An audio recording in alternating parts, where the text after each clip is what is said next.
Hey guys, Jason from Hobo Forge Survival, and today on Smart Tips and Tricks, we're going to be talking about food. Alright guys, let's talk about everybody's favorite. We're going to talk about food. Alright, so despite our ability to overeat, and I don't think a lot of people really understand what their body truly needs to get through the day, we need to take a hard look at the food we are going to take on whatever adventure we find ourselves on. All right, there's a wide variety of food up here on the table up here, and I encourage you to look into each and every aspect of your food choices based on your caloric expected caloric needs, based on how much exercise or activity is going to be involved in whatever adventure you're going to be on, and then your ability to digest said foods. All right. In addition to that, we have some electrolytes up here, which I'd like to touch on to tie back into water. In the water episode, we talked about, we may be purifying some water from a less than optimal resource, and electrolytes are always going to make that water taste better. In addition to that, you're going to replenish your body with some of that glucose and some salts that your body needs so much. So electrolytes definitely in here with the food, but they definitely snap link themselves to the water. All right, up here we got things like nuts, bars, crackers, jerky. Got some rehydrated, dehydrated meals that you need to add water to. We got some cashews, some almonds, some quick energy candies. Some considerations when you look at these things, even though it's a wide variety of foods, each one of these things needs to be transported and cared for differently.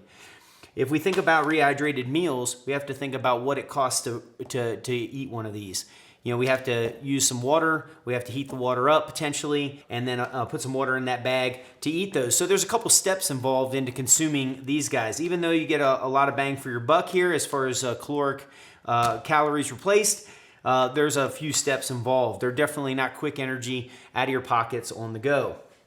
Things like nuts, jerky, bars, depending on the makeup of the bar, very quick energy, easy to carry, easy to get out of your pockets and get into your stomach, and pretty quick digestion. Nuts, these almonds and cashews give you a much more long-standing form of energy due to the fats, the natural fats in there, as opposed to eating something like like a granola bar or a Snickers bar or something of that sort that may give you a lot of energy but potentially have some crash value on the back end. Having said that, if you're carrying bars, if the bars are chocolate covered or something of that sort, caring for those is can be pretty difficult in an environment where you're moving in a lot of heat. You're going to find that stuff's melted in your pack. So caring for that stuff can be difficult. Same thing for some of the candies. These are going to sweat. They're going to stick together. They're going to melt, and it's going to be harder to consume these. Stuff like jerky. Obviously, that's been around forever. Dried meats and the ease of carrying, transport, and consuming these will always be of great value for the backcountry adventurer and hunter. So jerky is always a good choice because it's easy to carry, easy to consume. Something to take into account here is some, none, or all of these.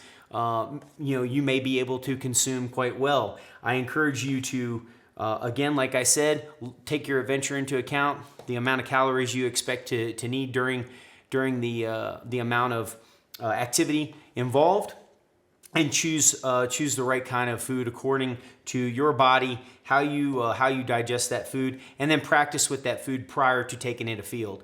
That way you can ensure that you're going to get the best bang for your buck out of whatever food source you took with you. So that's kind of an individual thing and something you need to research on your own to ensure success on your backcountry adventure. So hey guys, that's food. These are some recommendations that I have, more so considerations for you. There's a lot of foods out there. I highly advise you to get out there and try different foods with different caloric values and test those out on you based on where you're going and what you're doing, and more importantly, what you like to eat. So if you've liked this video, please like and subscribe, and we'll see you on the next one.